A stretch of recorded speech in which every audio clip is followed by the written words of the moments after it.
Good morning, YouTube.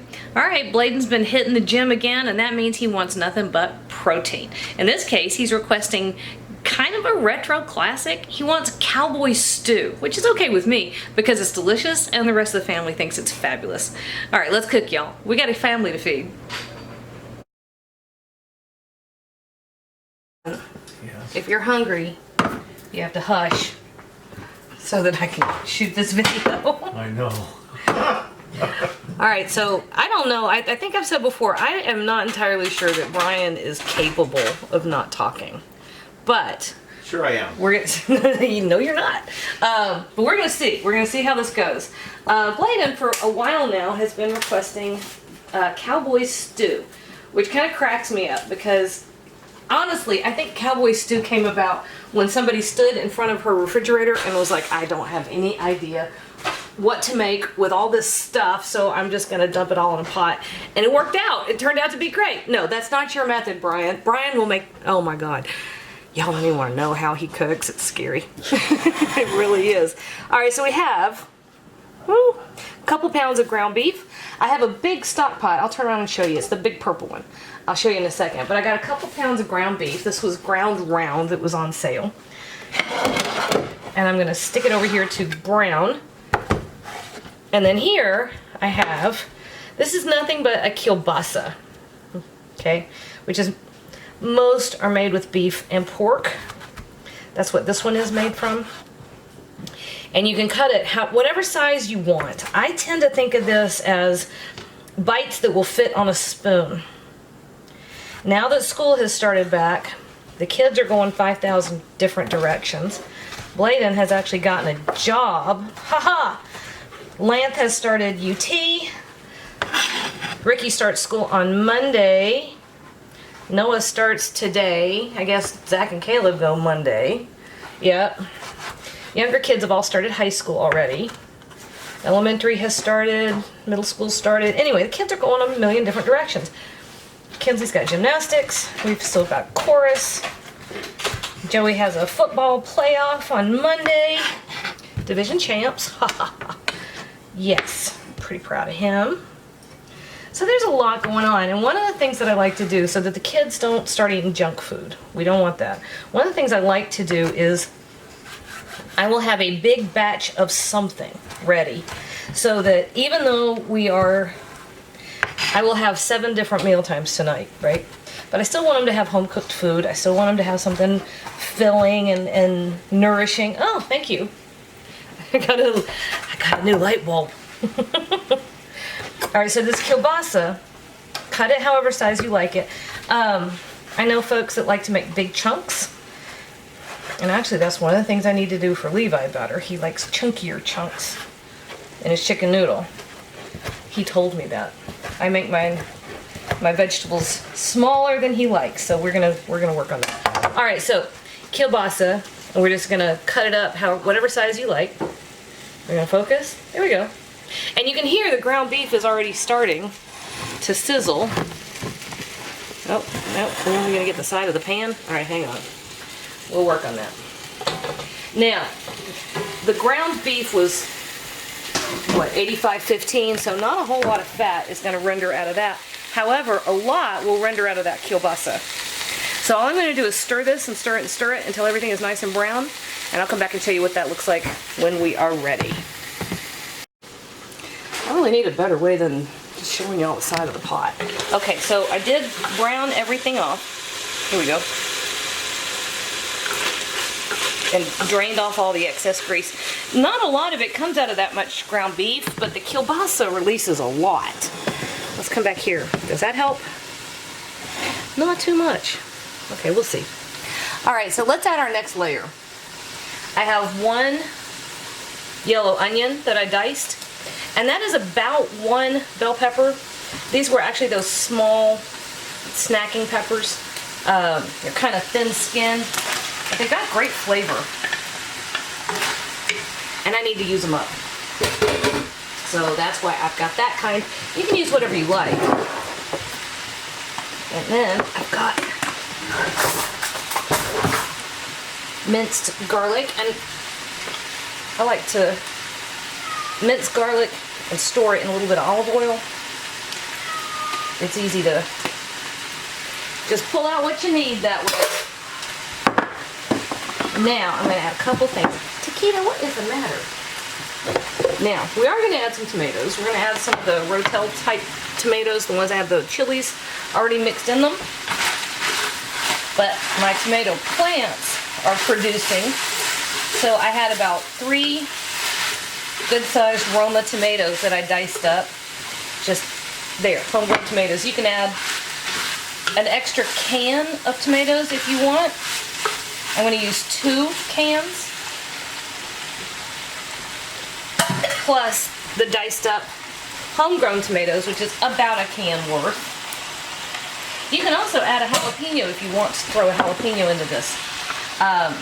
Joey tends not to like the spicy stuff. So I try to keep it easy on JoJo. And then this all gets stirred together. And we are going to add a quart, at least 1 quart. I might add a second quart. I don't know. I'll see how juicy my tomatoes end up being. But 1 quart of chicken broth. If you've got homemade broth, great. We've been running like crazy the 2 weeks since regular school started, and I have not had time to do much of anything, including making chicken broth, which normally it just doesn't take a whole lot to throw that together, but that's how little time I've had just the last couple weeks. Oh, plus, we're doing a lot of renovations. So I've got a new laundry room, but my old storage room had to get empty, and that stuff's all over in the middle of my living room. And then we're building bookshelves. Every book I've ever owned is in stacks in my living room also, which is a lot of books, let me tell you. And as part of the bookshelf situation in the new laundry room, we're building some kitty shelves over in what's going to be my office, which is tickling me to death. But man, Tony is my contractor. Man, he fusses at me. Although I've noticed, much as he fusses, he sure pets at cats a lot. Alright, 1 can of corn into here. And I added a couple of bay leaves. I'm going to grab a few more spices, and I'll come back and show you that. Forgot to get them ready. But this is all we're doing. We just stirred everything together. We're going to bring everything up to a simmer. And I'm going to let it sit on the back of the stove and just simmer away for a couple of hours. Alright, so let me grab my spices, and I'll be back and show you what we look like next. You know, we can still hear you when you whisper. Yeah, really. You know, everybody, I think all of the kids has been through a phase where they think that if they whisper in the background of a video, it doesn't count somehow. Yeah. Lance went through a period, matter of fact, Lance went through a period when she was little. If I was trying to nap, she would come and whisper, thinking somehow that made it okay. And then I wouldn't wake up. All right, so we have our stew coming up to a boil. And to this, we are going to add 2 teaspoons. Where's my camera? Wow, I am way off. 2 teaspoons of crushed red pepper flake. Give it a little bit of a warmth, but not too much. You don't want to take anybody's head off. Although, if you do want to take somebody's head off, you can throw in a couple of jalapeno peppers and let those simmer. You can throw in some cayenne. You can, chipotle and adobo would be really good. Alright, 2 teaspoons of kosher salt. I use kosher salt. And I'm going to tell y'all, if you use table salt, use about half. Did I tell you about those pinto beans? I put 2 cans of pinto beans in there that I rinsed and drained. Alright, tablespoon and a half of cumin. It's just ground cumin. Come on, focus. Come on. There we go. Is that Tony? What's Tony cutting on? Something for my bookshelves. And a teaspoon and a half of crushed black pepper. All those go in there. One final ingredient, which I almost forgot. I'm going to dice up a couple of potatoes and toss those in. And once I've got those in, I'll decide if I want the other quart of chicken broth or not. I probably do. These tomatoes and the onion and the peppers will all release their liquids, and it will get some liquidier, more liquid. It'll get some more liquid. Come on. But not as much as I want. So let me dice up those potatoes. We'll come back and take a look. There we go. Yeah. All right, here we go. Now we're ready for the last of it. So I've got there 2 russet potatoes I diced up. About the same size as I did the kielbasa. I like to think about whatever fits on a spoonful. And those are going right in. And yes, I think I am adding the 2nd quart of chicken broth because I don't think it's going to be liquid enough. Although, I'm going to let it simmer for a little bit before I make my final call, because that's not the worst thing you have to make a call on. So here we go. This is what we look like. There we go. So up to a simmer. Reduce it up to a boil. Reduce it to a simmer, and everybody say hi to Tony. He's about got my bookshelves in. You know what? What? Oh, I was talking to YouTube. I never did put the rest of the chicken broth in there. And I think it's just fine. So we just went with 1 quart of chicken broth. And this has been simmering good 2 hours. Maybe a little bit longer. We went to run errands and left Ricky in charge, and there's no telling. No telling, but this is ready. Now, Brian, do you want more soupy or less soupy? More soupy. More soupy. All right. I gotta have a taste first. Now, if you want to, you could put a little bit of sour cream in here. Top it with some cheese, diced green onion.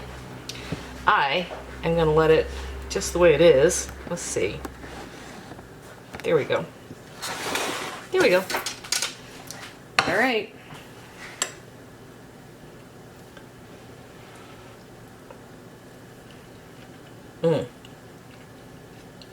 Nope.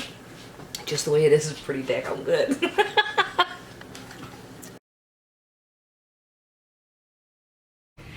Hey YouTube, thanks for watching, and if you thought that video was helpful, do me a huge favor. Hit like, hit subscribe, hit the little bell so you get a notification whenever I post a new video. And if you have a second, hop on over to Patreon and check out how to support my channel even more. Again, thanks for watching.